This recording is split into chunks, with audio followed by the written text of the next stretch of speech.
Hi, folks. It's CJ Miller. I'm in Shreveport, Louisiana, across the Red River from beautiful Bossier City, Louisiana. I always love to begin my videos with asking people to stop in on your road trips to and from or through or whatever. We're a great place to lay over on your holiday vacation. Yeah, come check us out. I love my space. It's a real hot ticket. By the way, uh, the Arklatex, the larger area that our TV viewing area or whatever, not so much my specific city, but just a touch to the northwest of it. Uh, is a real hot spot for that. Total eclipse tomorrow, so that's cool. There's a lot of overcast that's going on also, but yeah, there. It's like a hey, we'll see it. Some of it, whatever. We'll see. Anyway, no, I'm really, really, really excited because lots of things to do in this town. By the way, and one of them is coming up in August, and it's geek'd. It's our local comic book gaming, basically genre convention. Uh, the what used to be horror, sci-fi comics, everything. It's across platforms. Uh, Gaming, movies, TV, novels, uh, toys. It's big. It's big. Any sort of anything. If think of it like this, anything that you could turn into a little statuette or a little action figure, anything at all that would remotely transition to to that uh, becomes uh, a game now, a video game, because it's like that's the new video games, digital games, online games, RPG, everywhere. Those are the new action figures. Like when I was a kid, we played with Transformers, He-Man, whatever. Sometimes when nobody was looking, I would play with the Barbie dolls, but whatever. Um, but instead of that, today people game and they do the RP. I get it. The RPG is like the modern way of play acting. Uh, but instead of action figures, it's remote controls. Like whatever. Sometimes, well, are they remote controls? Are they wired? I don't know. I see. I'm not a gamer. I'm not up on all that. I'm not as big of a geek as I think I am. Not about the games, but I'm going because I go every year, and I loved GeekCon. The panel this year, I checked a few weeks ago, maybe about a month or so ago. We didn't really have any information on what it was going to be, but it was like information coming soon. Well, so they have confirmed. Oh my God, Tony Todd from Candyman, you know, Henry Thomas, uh, Elliot from E.T. And that's a very important film, by the way. So important that like Amblin, like I think they still use that whole like ET and the bike going to the over the moon, or you know what I mean? Like uh, if they're still, I haven't really paid that much attention. Are they still a company? But anyway, yeah. Or did they sell out? Becomes but for the duration of that was their calling card, their title card. You know, uh, it's very important. And from that movie, Dee Wallace. Ha! Genre fans know Dee Wallace, who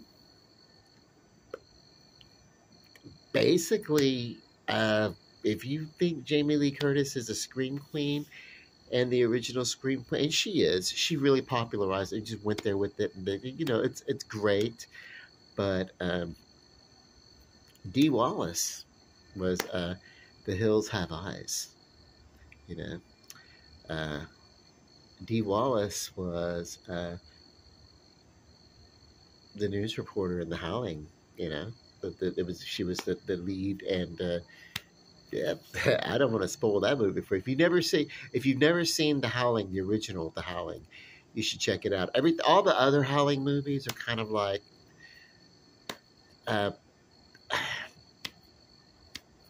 they don't compare uh, to the original Howling. There is some connective thematic tissue between the Howling and the Howling 2. The Howling to Your Sister Is a Werewolf. I went to see the second movie in the theater with my mom. I was underage, so she had to take me, and I wasn't quite a dating age yet. And even when I reached dating age, I actually had to wait until I was interesting enough to get a date. So, wouldn't. But anyway, yeah, we.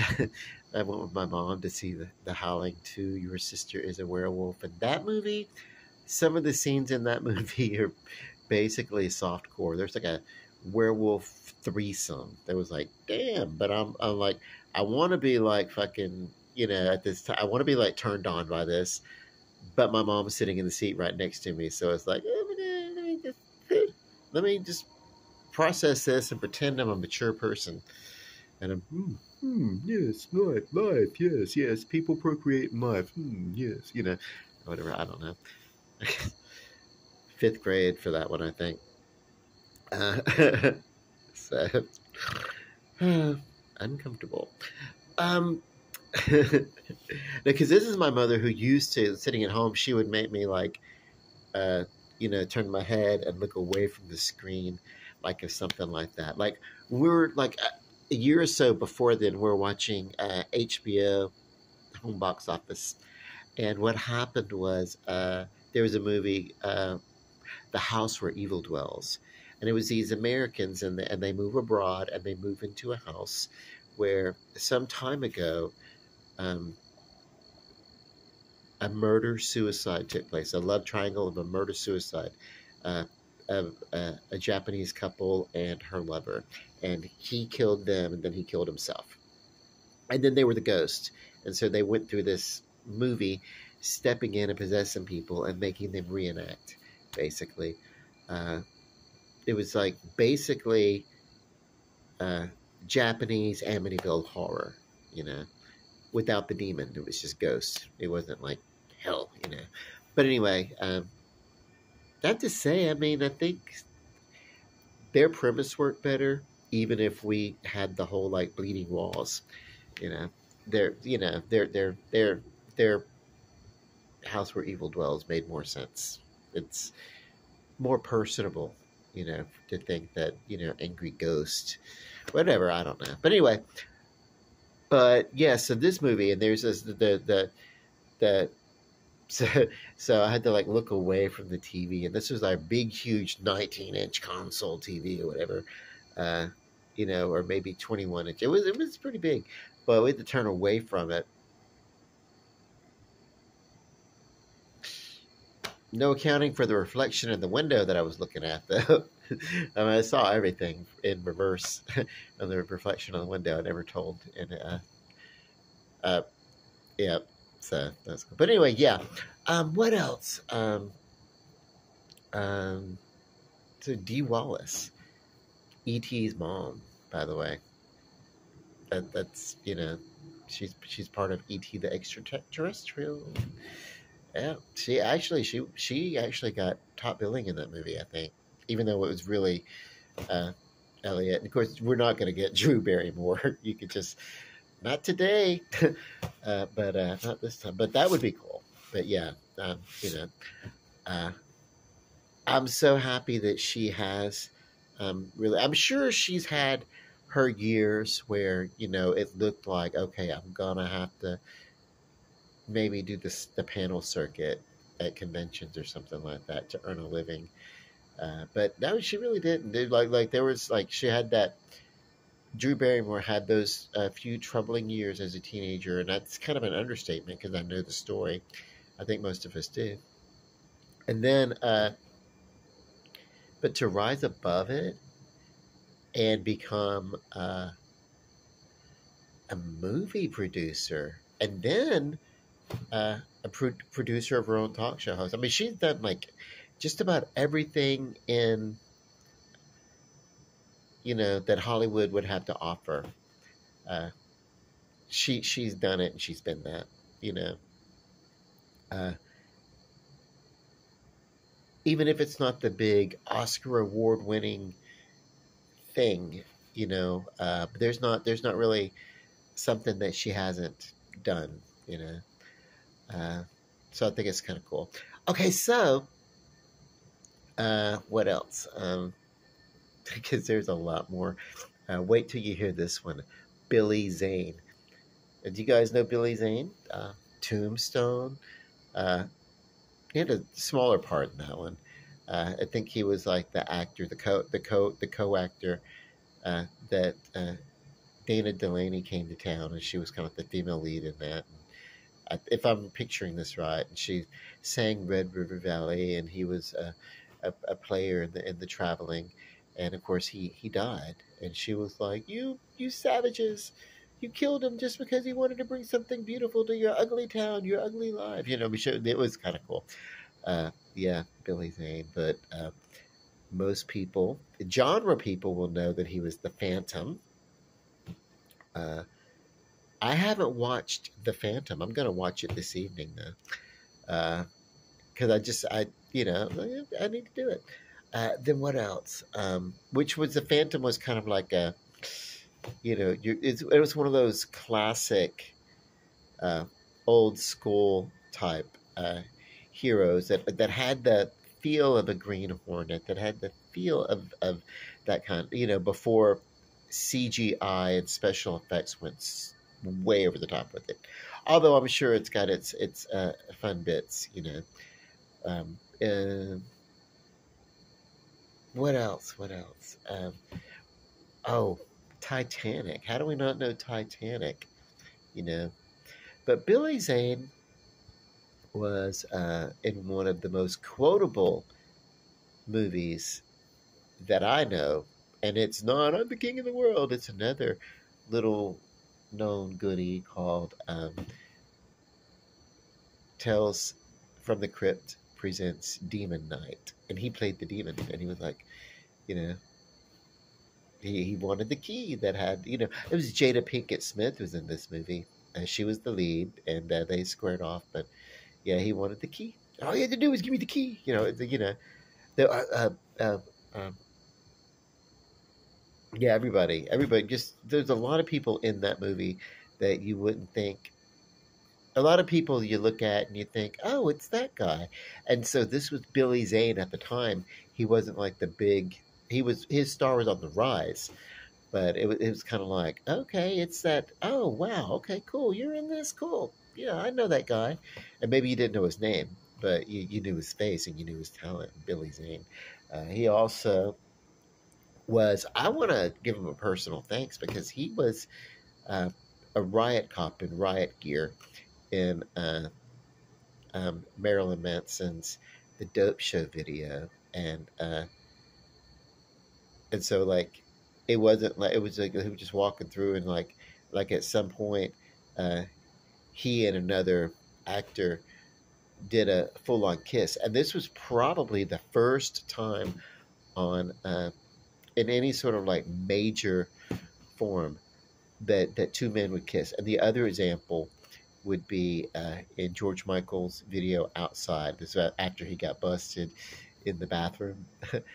And so he did a kind of a protest video of that, like whatever. But it was like, um, because you could have gay characters at this point, but they couldn't really, they never did. Like you can address it and talk about it or whatever, but we're not gonna show them doing anything normal, like give each other a kiss or PDA or anything like that.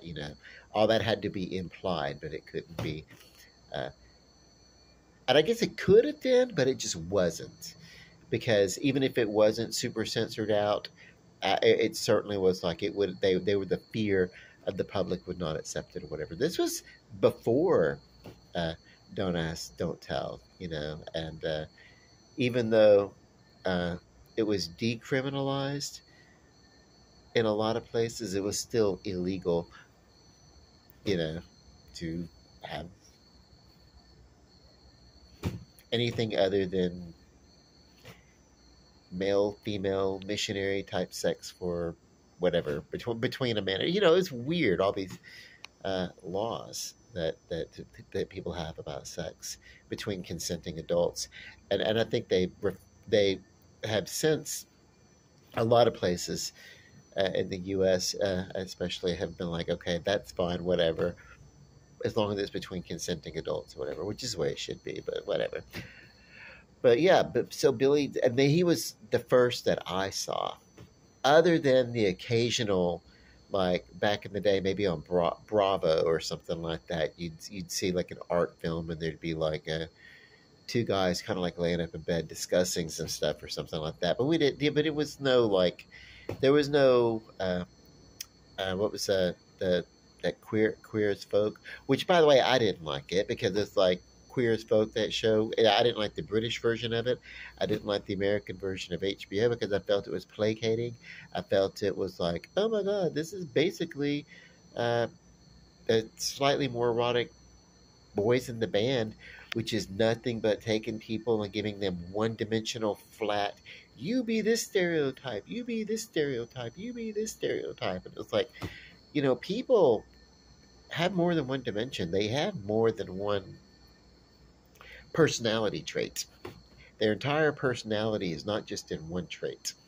Even if you're doing a movie about like, uh, and they say it's an alternative lifestyle back in the day. It's not an alternative lifestyle. It's not a lifestyle period, unless you're doing like gay club culture or something like that. But a lot more. There are a lot more gay people than that just don't really like. I don't club. I go to concerts and stuff like that. And every once in a while, if I just want to get out and go sit around people and stuff like that, I'll go to a club or something like that. But I'm more of a I'm more of a house party kind of a guy or whatever. But yeah, it's like, I don't know, there's just whenever whenever it's a niche, if you're gonna tell that story about gay men or whatever, it's like they get so, oh my god, well, you got to be, it's I get it, I get why black people in the 70s and 80s didn't want to be stereotyped, because whenever they started doing gay people, it's like, oh well, you have to be, oh honey, like usually some drag queen behind prison or something like that, whatever. It's like you can never just be like a normal person. And then even uh, the show Will and Grace, in order to take like a person and the character and everything like that, they had to find a straight guy, yeah, to basically gentrify it for the public, to whatever, which uh, was it John McCormick that played Will or whatever, but I mean, it was fine. He did a good job and everything like that. But I think easily could have found a gay guy. Because the guy who played Jack, he did a movie sometime before called Billy's Hollywood Screen Test or something like that. Whatever, I don't know. Big Hollywood Kiss, or I don't know. But it was kind of like a gay version of a Last American Version, where he like was like the he pined for a guy, and you know, but it didn't work out because the guy was like, he was like, oh, he wouldn't be interested in this and that, and he kind of like sat around and did the whole like, well, let me be a good friend, let me let this person like you know trauma dump on me about their troubles and everything like that, and I'll be that good friend if I can't be that. But he was secretly in love with the guy anyway. And then what happened at the end of the movie is that the friend that he was kind of in love with, that he wanted to have that, he slept on it too long, basically, and the guy got involved with another person, and he was like, "Oh my god, I could, who knew, So that because that's what happened. That was the plot of the movie, The Last American Virgin, where um, the guy from Friday the 13th, the last chapter, the one that was not Crispin Glover, but the guy, the one that was a dead fuck, basically, in that movie. Genre movies. That's my whole point of reference. Anyway, but he was the lead of The Last American Virgin, and of course he uh, was playing that shoulder to cry on for the lead female, Diane Franklin, who's done a lot of genre films, including Amityville 2: The Possession, the older sister, and a retelling of that story where she played uh, Mother DeFeo, the mother of the DeFeo family, in you know, about Amityville. But anyway, the Amityville Murders is the name of that one. But anyway, yeah. And of course, she was with his best friend, and his best friend like got her pregnant. And then what happened was, and I'll just spoil it because it's been out there forever. So he was the best friend, and and he was like, "Look, I'll take care of you and everything like that." He even paid for her to have an abortion. So and then after that, she turned right around and got back with the ex who knocked her up and then dumped her in the first place. So it's like, and it was based on the movie. It was like the Cannon Group, and their first movie that they built their Cannon company off of. And there's a Netflix special about it or whatever, but was called Lemon Popsicle, and it was an Israeli film, and then it was like uh, dubbed and played all over the place. There may have been a couple of other remakes, but they remade it, uh, and it was set in the 50s, and then they remade it and set it in the 1980s. And then, of course, there was Porky's that came out that's very similar kind of sex comedy, but they kind of skirted the abortion issue. But it was, redneck angst or something like that. I'm going to get Porky, whatever. But that was set in the 50s, so, whatever. But and then of course they had to do the basically another version. It wasn't canon, but Fast Times at Ridgemont High solidified the teen. It was the definitive teen movie of high school and coming of age and everything, and of course it featured an abortion plot heavily in the movie. So but Phoebe Cates, right? Yeah, that's Phoebe Cates coming out of the pool. Fast Times at Ridgemont High. Spicoli to it totally. Oh, like, because if you're here and then I'm here, doesn't that make this our time? Like, yeah. All right. Okay, so everybody tried to imitate the dude. I'm these movies like kind of gave me like a love for like valley culture, and I've never been to the valley. I've never been to California, but that's all we had. We had this square pegs um, with the whole valley accent, and Tracy Nelson being the valley girl and everything, and then of course Moon Unit Zappa making fun of the valley girl on her song Valley Girl or whatever. So I don't know. Anyway, geek'd. There's so many other people on this panel. Um, you know, and so because I that's what I do. I'll digress. I'll talk, and then I'll come right back to what I was talking about. geek'd 2024, Shreveport, Louisiana Convention Center. I'm definitely going. I bought my ticket. I bought the one that has like every, and I knew to buy it because sometimes you know, the tickets will sell out. The one with the that has all the stuff, the swag and everything, and then you end up having to like if you want to get a T-shirt or something like that. If you wait to the end of it, they might sell out or whatever of the new stuff. There's always going to be some retro stuff left over to buy and everything, so that's cool. But I went ahead and bought it, and so I'm set for that weekend, and when it comes in August, and I did for the whole weekend because normally it was like back in the day I would just go for like the Saturday, and unless because that's when most of the panelists happen Saturday, some Sunday or something like that. But it was like one time I went and Lou Ferrigno was there, but I was with someone else, and I lived on the other side of town, and it was like it was time to go, and I'm like, well, I wanted to hang out longer, but so I didn't get to hear Lou Ferrigno's panel, but but yeah, no, I live right down the street. Like I can walk to and from. I'm like 4 or 5 blocks from it, so from my complex. So that's going to be awesome. And when I see the panel schedules and everything, I can pick and choose. There are drawings. They have you know uh, merchandise drawing. My nephew won last year, won so much stuff. And if you know anything about how much this stuff costs, it's not cheap. I mean, we're talking, yeah, a lot, a lot of merch, you know.